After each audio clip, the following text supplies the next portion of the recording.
You are listening to the White Wall Sessions Radio.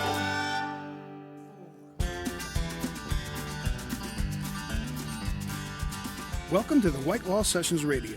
I'm your host, Dan Schaefer. On tonight's show, Foxfeather, XIII Arrows, and The Bad Man. Find us on Facebook, Instagram, YouTube, and Twitter by searching the White Wall Sessions. We are now accepting submissions for Season 8. To apply, visit whitewallsessions.com/appear. The White Wall Sessions would like to thank these fine sponsors for their support. Last Stop CD Shop, Bell Incorporated, Workplace IT Management, Ben's Brewing Company, Screenflare, J. Rick Music, The Pink Moon Room, Minuteman Press, and South Dakota Friends of Traditional Music.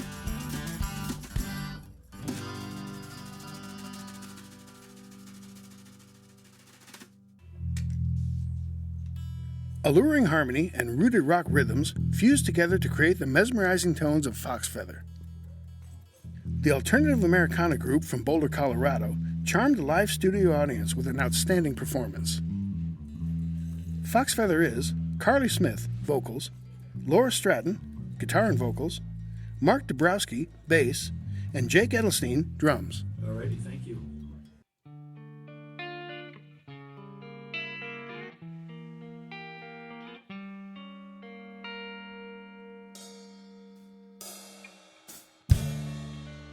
I wake up early when you are there. I wash my face, I curl my hair, I dye my lips, I mark my eyes, I get dressed up in my disguise, so tell me how I can be. Make me your favorite me. Silken stockings, A-line skirt, a low-cut top, whatever works. I clasp the necklace that you bought,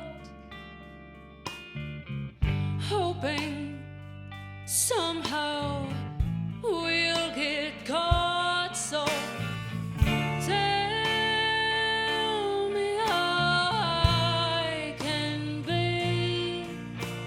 Make me your favorite me. Tell me what I can do to stop me from loving you.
Tale that started in the spring.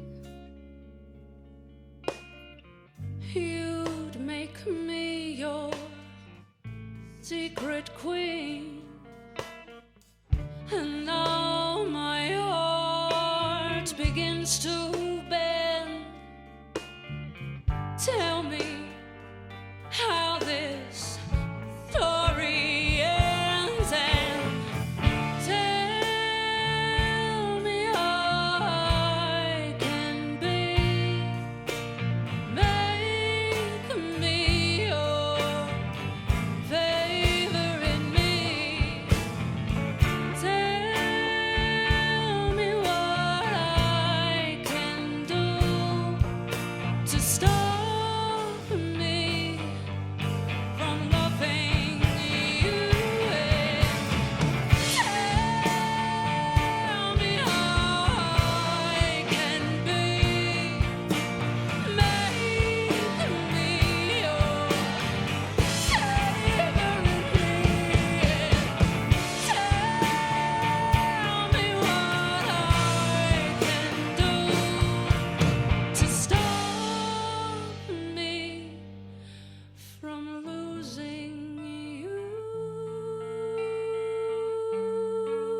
Thank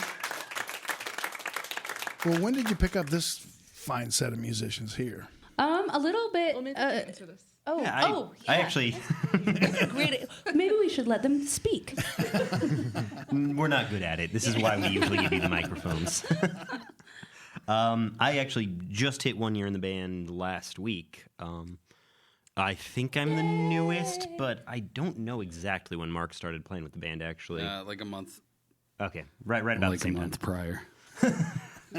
But I found them through the guitar I was playing today is like a weird custom wired together thing, and Ian, the previous guitar player in the band, wired that guitar, and that's kind of how I met Carly and Lauren, got into their music, and I play in a funk band too, and we were on a festival together, saw their music, and loved it.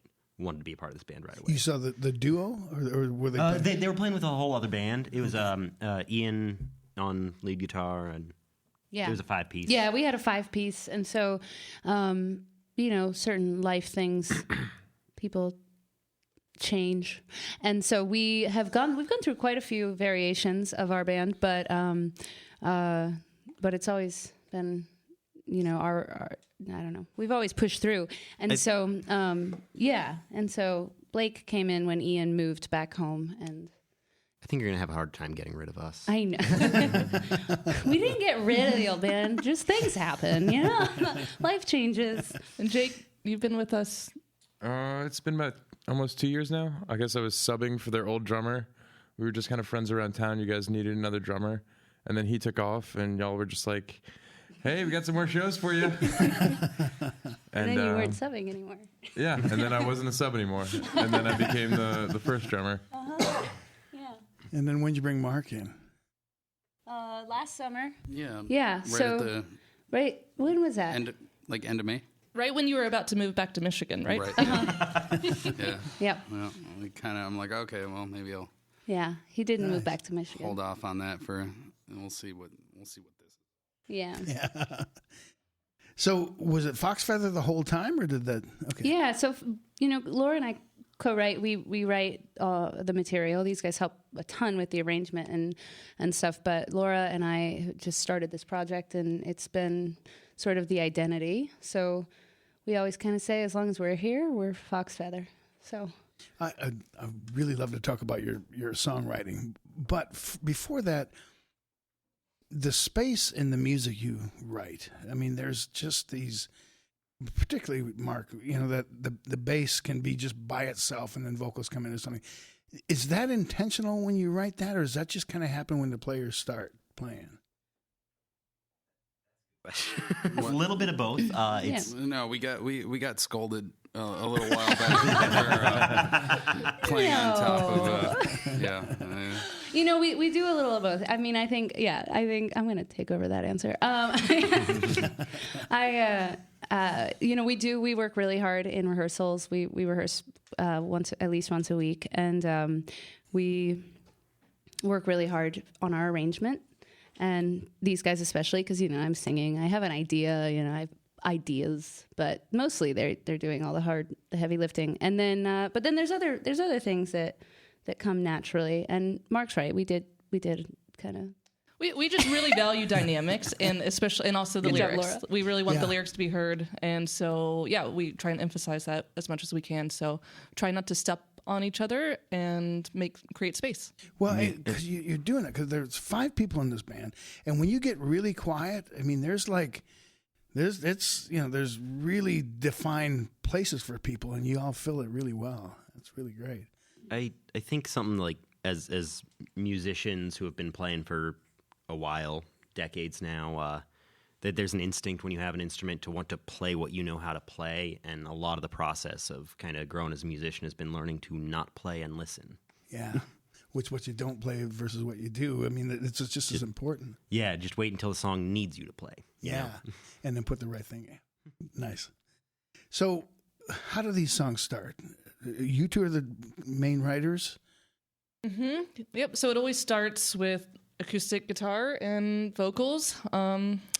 And usually a hotel room and a box of wine, and a bunch of some journals. And So you write together, or you write? we always write together. Yeah. Oh, you do? For Okay. Foxfeather songs. We have our own independent ones, but when it's a Foxfeather song, it's all a little bit different, but usually, Carly will have, she's, the lyricist, and so she'll either have an idea or I'll have like a chord progression, or like, a little lyric line. And so we kind of just get together, and some of them are harder than others to write. But yeah, we just sit in a room, and a lot of it is like me playing the same 3 chords for as long as it takes. And I can like see it in her eyes. I'm like, oh, she's okay, writing's got something going. So yeah. But then there's other songs where she like play like the rules, which we played tonight. But that was like you played the chords that you had in mind, and I was like, oh, I think I know the words to that.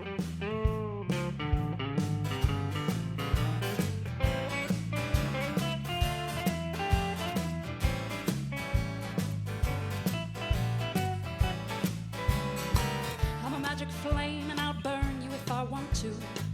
I'm a solid witch and I'll curse you if I can.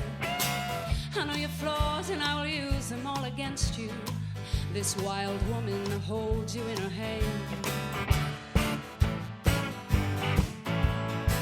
How many years have I been standing in your shadow, and now appear and I glimmer bright with gold. My hex is strong and my ore line deep and fruitful. Don't try to touch me, I'll tear apart your soul. Lightly tread around me, I'm at the end of my rope. Take heed, I'm vicious, this is a warning. I'm at the end of my rope.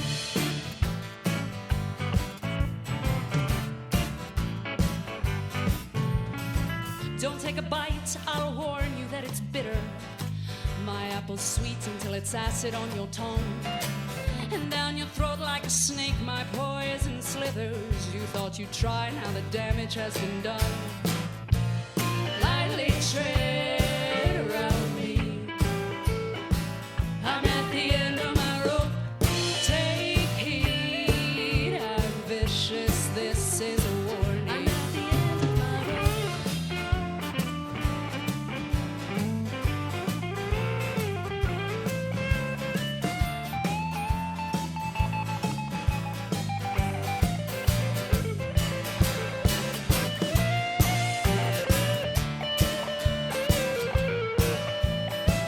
I'm at the end of my rope.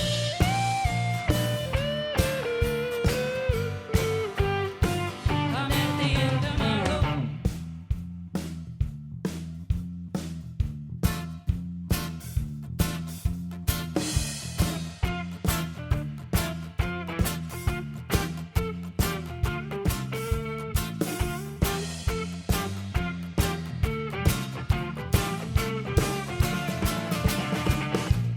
Lightly tread around me,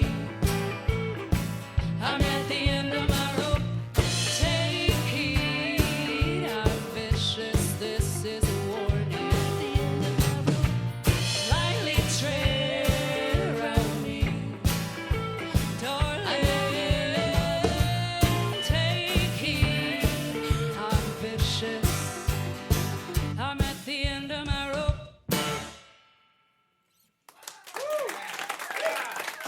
Thank you all so much. Thank you. Thanks. Coming up after the break, 13 Arrows.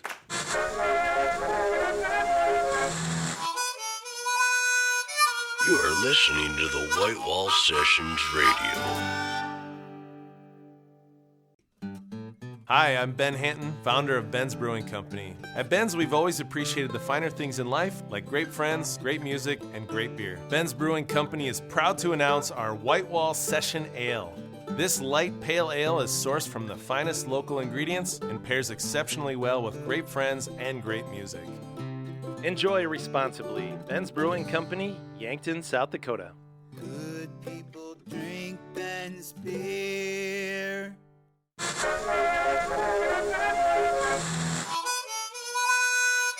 You are listening to the White Wall Sessions Radio.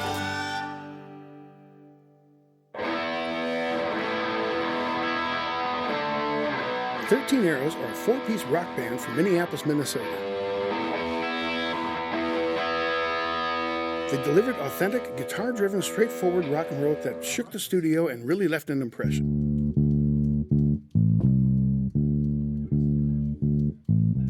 XIII Arrows are Mike Burrell, guitar and vocals, Eddie Rickett, guitar and vocals, John Rickett, drums, and Harrison Kohler Wood, bass and backing vocals.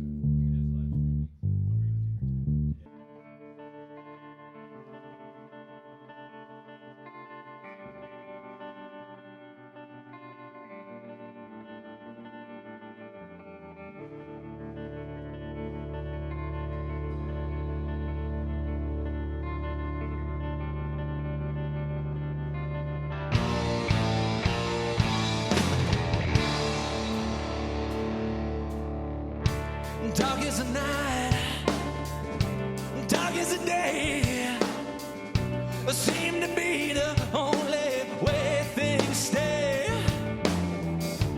Broken bones, broken home, can't believe I ever threw that stone. Tell me why, should I try? When the weight is just so hard and heavy on my mind, thinking lately, what might save me at the gallows pole. Thinking lately, what might save me at the gallows pole.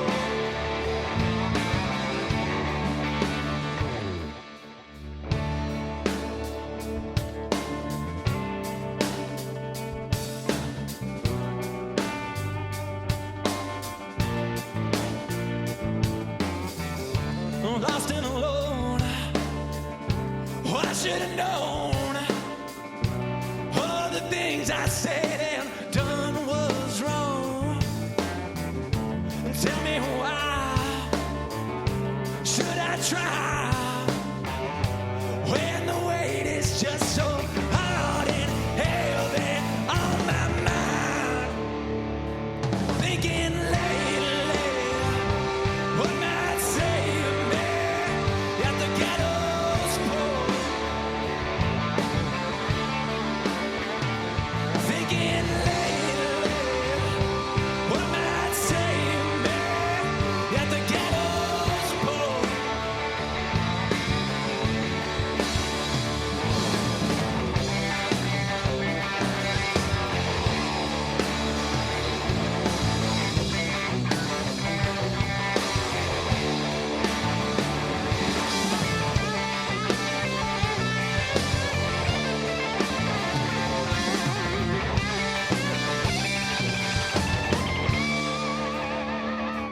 Thinking lately, what might save me at the gallows pole.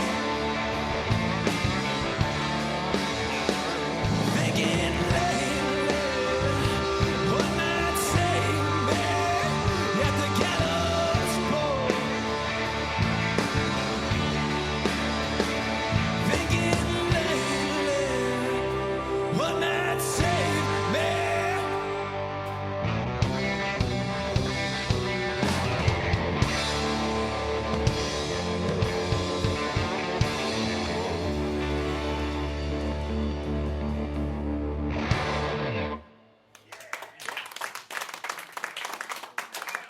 Thank you. Is there a point where the four of you are individual thinkers and then suddenly the band is thinking on one level? You know what I mean? Suddenly everything matches and now the 13 Arrows is the thinking instead of four different guys. Does that make sense? Does that happen? I think it takes a while for a band to find their voice and to find their sound, and I think that we've sort of got it refined down to what we all kind of agree upon. So, you know, we're just sort of building from there. But yeah, we do sort of have one consciousness together when we're writing. And then the song kind of takes on its own identity, and then it's the song. Sometimes it's very kind of an out-of-body ethereal experience to like there's been times where we're in the recording studio and I'm like, has it been like 2 generations or like 10 seconds of us playing this song? Like you just get lost in it and things just happen. Like we'll be playing something we've never ever played before, and all of a sudden we're all doing the same things at the same times, and just things just happen, and it's really a magical kind of experience every once in a while. So, does the music come first and then the lyrics? Yeah. So the song kind of tells you what it's about, and then you write it, or yeah. I think every once in a while, like if I bring an idea to the table, I might be like, oh, I have like part of a verse, and there's like a few lines of lyrics in there, and that can inform. But I would say 99% of the time, it's we get a song and we get a vibe. The riff kind of tells you what it's going to be. Yeah, definitely. Yeah. Let's talk about tone, because there is some great tone going on here. Now, is that? I mean, you guys, I heard a lot of fathers played and all that. Is that just in? I mean, you grew up with good tone, so you knew what it was, or how did that come about? Yeah, just listening to all the greats, like, I mean, we listened to Zappa all the time, and he was a huge tone freak, and Stevie, obviously, Clapton, all those guys, and our sound is, I would say, practicality. Like, we've got good sounding combo amps, a good guitar, plug it straight in, and just let her rip, and you get nice, crisp, clean tone out of that. Yeah. Yeah. And we were talking earlier, you used to play through Marshalls and Oranges. And yeah, I feel like I have a really big problem that I need to stop looking at gear and trying new gear and spending money on gear. And I've had a pretty good rule set for myself. I don't buy anything. I only trade things now, so I'm not like losing all of my money to gear. But I think since this band started, we're always trying to experiment and find that sweet spot. Like I grew up playing a Gibson Les Paul through a Marshall amp because that's what my dad always played. So that just feels like home to me.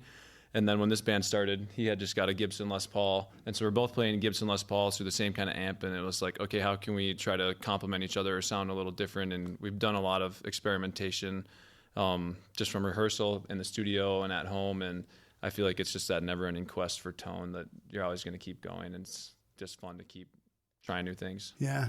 So, I mean, the tone you have now just maybe a part in, I mean, just the tone of this year, and then it might have, you might end up with a Strat or and it just keeps evolving. Yeah, I mean, we just try to do like the Angus Young thing, but like on a budget. Yeah. As close as we can get. Yeah, it's hard to say no when you're talking about gear, right? Yeah. That's true. There's some young guys in the crowd, and there's fathers saying, "No, don't listen to what they're saying." How long have you been playing drums, John? Because you're a killer drummer. Yeah, brother. Thank you. We the first band I was in, it was a blues trio that Eddie was in as well, and I think I was 13. Now I'm 28, so 15 years. Wow. I think, right? Is that math correct? I was told there'd be no math. So yeah, but I think going back to how you find your sound is you sort of pick an artist that you like, or in my case, a drummer that you like, and you like their sound, and you sort of replicate it, but also make it your own. Yeah, well, I mean, let's roll right into the other side of the rhythm section with the bass. You got this great drumming to play, and then you're laying that layer down. Bass is such a fun instrument to play, especially in a band like this. Oh, yeah. Tell me about that, playing in this band. Yeah, it's been, again, a learning experience for me. When we all first got together, and probably for the first year or so of the band, I was playing a fretless bass. Like I said, it's kind of coming more from like a jazz background, that sort of thing. The first bass I ever owned was actually a BC Rich Warlock, and playing that in the jazz band, I got some eyes. So thanks, Dad. No, that was the thing. Dad made me. He made me promise. All right, the next one that you get, you got to promise me. Just close your eyes and choose it by tone. And so I ended up with the Music Man fretless. And nice choice. Yeah, it was beautiful. It treated me well for a long time. Still have it. Never get rid of her. But and then coming in with these guys, I think it was, again, a learning curve. And Johnny and I still to this day, I think we're continuing to build our relationship as a rhythm section and learn each other's tendencies. And it's a lot easier now, a few years playing together, just like I kind of understand where he's coming from, and I think he understands where I'm coming from. So writing songs and coming up with the rhythm section part of it is has been a fun evolution. I think we're getting better at it all the time. So. Yeah, I mean, this band is really tight. And there's some, I mean, the songs vary in style. And there's also some tempo changes I noticed that it really adds a lot to the song. Was that just happened one day in rehearsal, or did you kind of write that in? And then how is that playing with these guys? Because you're right on. Well, I think, I think we had two parts to a song and didn't quite know how to mesh them together. So that's kind of what we ended up with. But yeah, I mean, it is fun to play with the tempo and rhythms and things like that. And, you know, as a rhythm section, we sort of have to put the song first, and we can't be selfish and just shred away. We have to be conscious of what the song is and play to the song and not for ourselves. Yeah, definitely like just listening and not trying to play forward, but like how can I best complement this? And again, with the idea of the song, what's the message? What do we want to convey? And then try and put that into the feel of the song, the emotion, and that helps drive the complete idea. It's always been this lineup? Or Yeah. And how many years have been together? I don't think we got one. 2.5. Yeah. Oh, okay. You're a fairly young band then. Yeah. Okay. You sound like you've been around for 10. Thank you. Thanks. So let's talk about albums, recording. You've got one coming out, or you've got one releasing soon, right? Yeah, so we've kind of had an interesting or maybe slightly different approach to how we wanted to handle releasing music with this band. So up to this point, I mean, in the first year, maybe year and a half, we had released 3 EPs or something like that. Some of those have been archived and taken away because we've just felt that we've developed more of our sound and not figured out who we are. But what we've been trying to do is just keep people engaged and stay relevant and constantly keep coming out with new stuff. So we've been coming out with kind of bite-sized pieces of content, like a single here, a music video there, and then just a few songs. And we are in talks about finally doing a full album. So is there a reason you chose to sort of the delivery method differently? Yeah, I think... budget. Yeah, budget. Budget's a big one.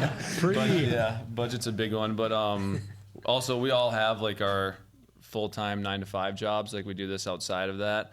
It's very hard to make money as a musician these days, and so we're just trying to do it in a smart way.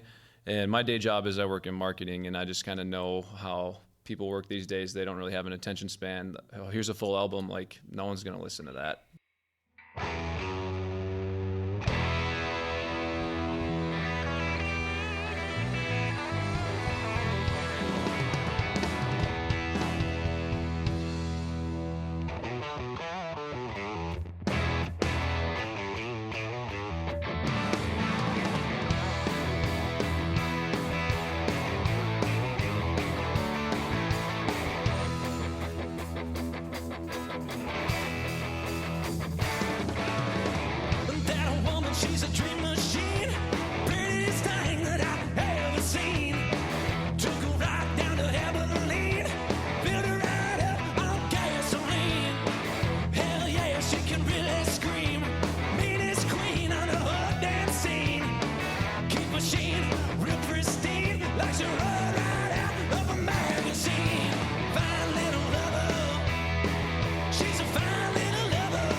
Coming up after the break, Thanks, The everybody, Bad for coming Man. out.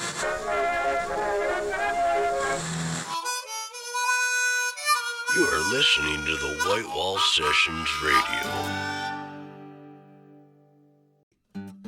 Hi, I'm Ben Hanton, founder of Ben's Brewing Company. At Ben's, we've always appreciated the finer things in life, like great friends, great music, and great beer. Ben's Brewing Company is proud to announce our White Wall Session Ale. This light pale ale is sourced from the finest local ingredients and pairs exceptionally well with great friends and great music. Enjoy responsibly. Ben's Brewing Company, Yankton, South Dakota. Good people drink Ben's beer.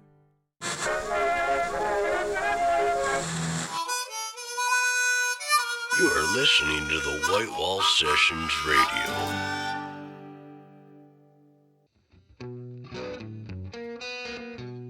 The Bad Man is a raucous 5-piece Minneapolis rock and roll outfit with a ska and punk twist.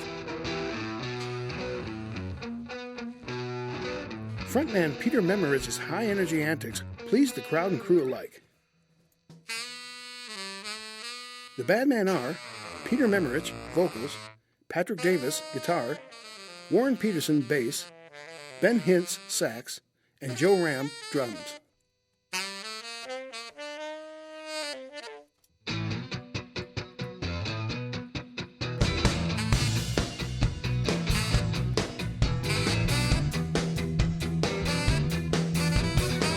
Riding faucet, kill outfit. It's futuristic like Karnak, the magnificent. Rewind your VCR, rewind your cassette. Nintendo pilots, wow, plan up ahead. Our captain's log, John Luke Picard. But rides seem like with a covered chart.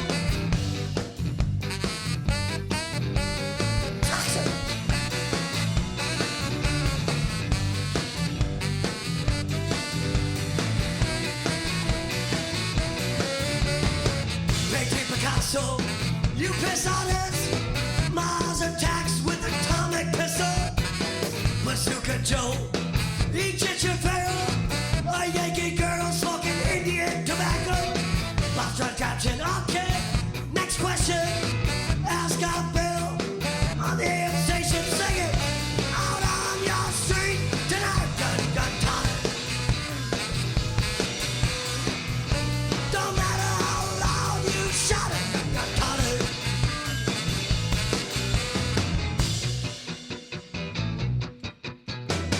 Hey, sports fans, the moon is on. The parking lot is full of flying cars. A suitcase pigeon, dealing card. Talking on a two-way radio to God. Cafe line, last night splashing. They let it, looking for some aspirin. Out on your street tonight, gun, tonic. Don't matter how loud you shout it, gun, tonic. Out on your street tonight, gun, tonic. Okay, camera 2.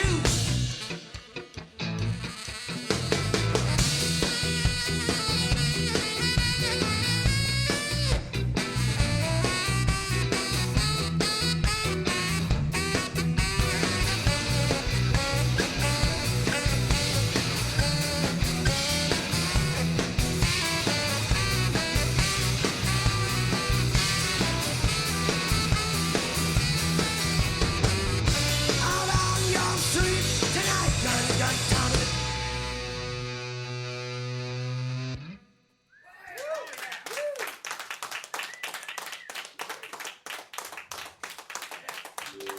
So when did the sax come in? Well, you started with Pete, right? Yeah, I played with Pete's old band, Uncle Bob, I think, originally. I played saxophone like in high school and college and jazz band and everything. And he was in an old band that played a set at like a Halloween show. And I drunkenly was like, "You guys need a horn player," because it was more like a rockabilly type thing, kind of thing. And jumped in. They actually contacted me, and I jumped in then and have been playing with them in various bands ever since. Yeah. Well, that's great. Let's talk about the role of the front man. I tell you, our camera guys were on their toes chasing you around the stage. So that's just your natural position. I mean, have you always been sort of that front man role? And do you find that natural, or do you have to kind of, is that question directed towards me? It is. Should I look at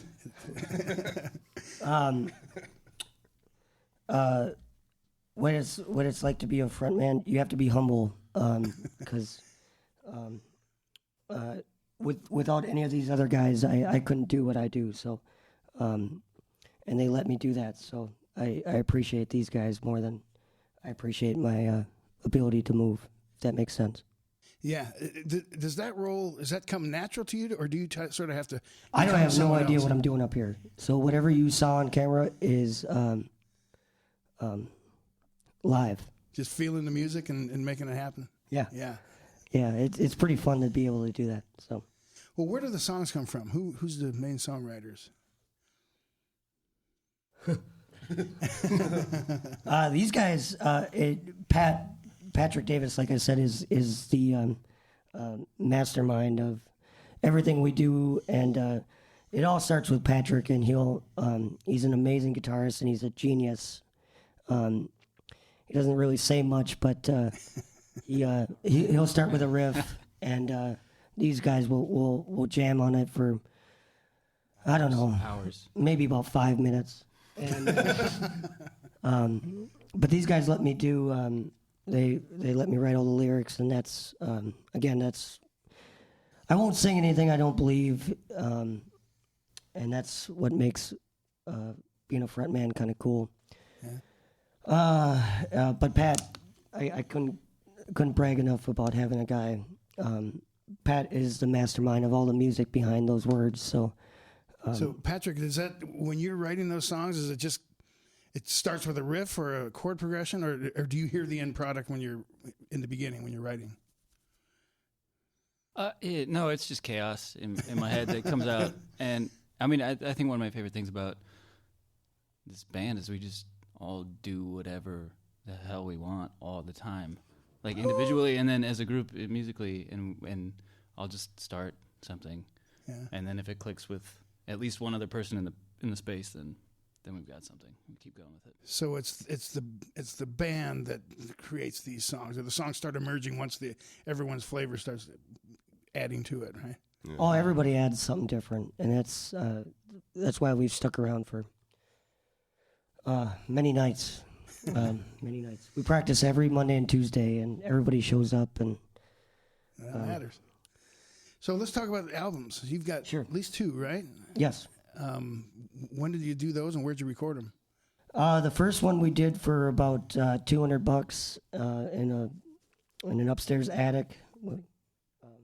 Ollie Jafar, Ecstatic Studios, Minneapolis. Yeah, we didn't know what we were doing.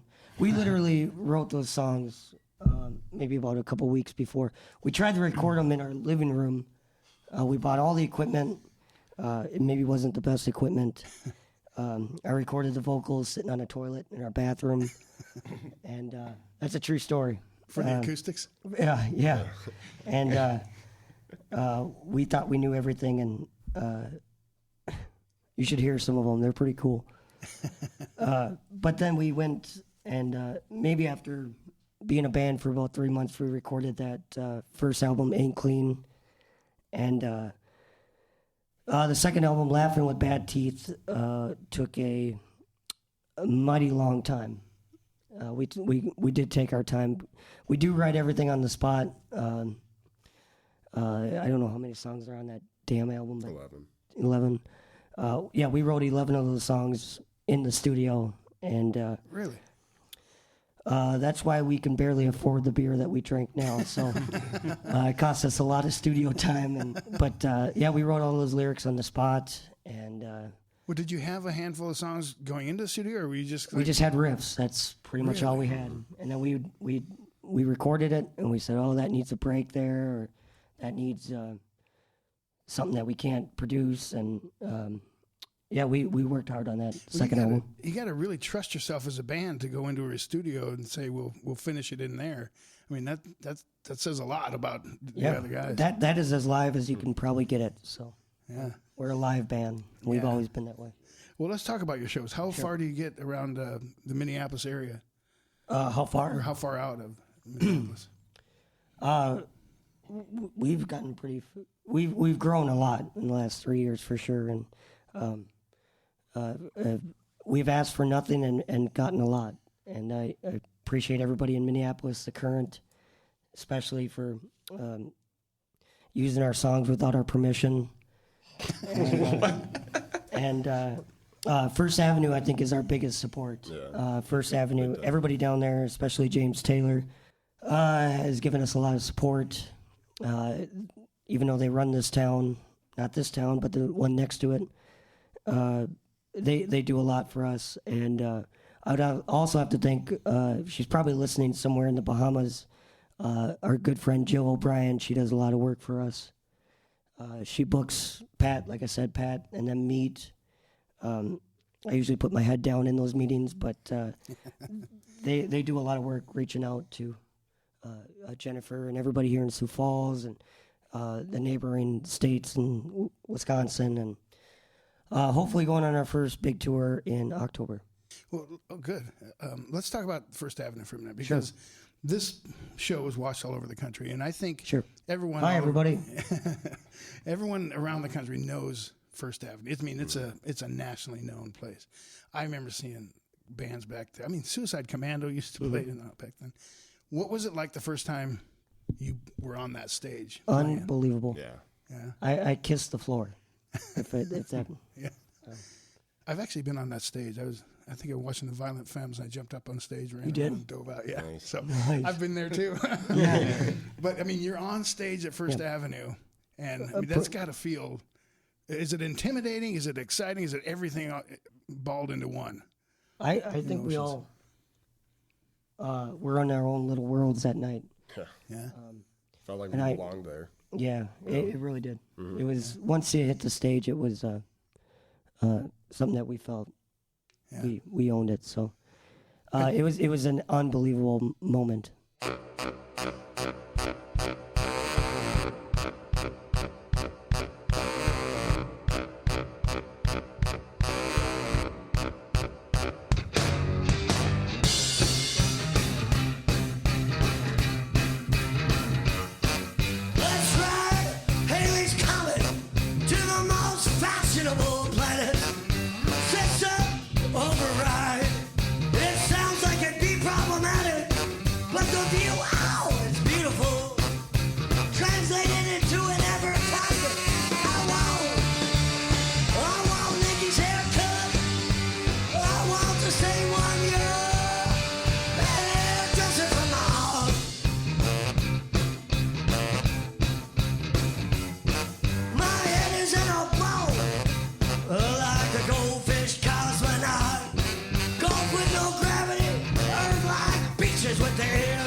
Invaders not a clue.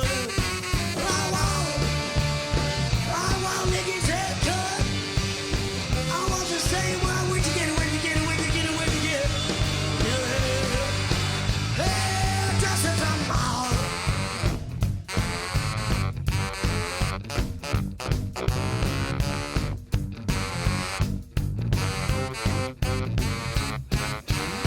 Down at the Slaves Club, don't recognize anyone. I can't shake the feeling of being a million light years ahead of you.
Thanks, White Walls, for having us.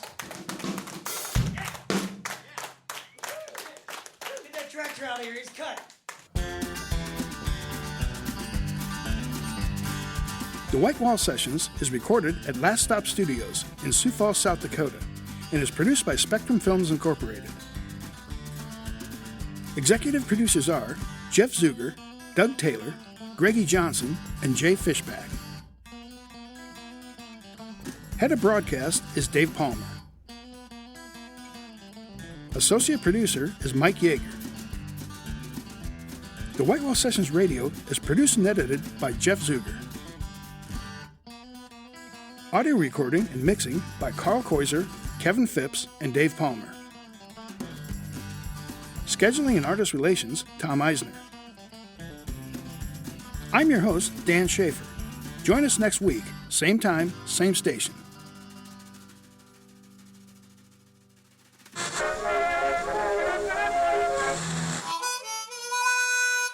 You are listening to the White Wall Sessions Radio.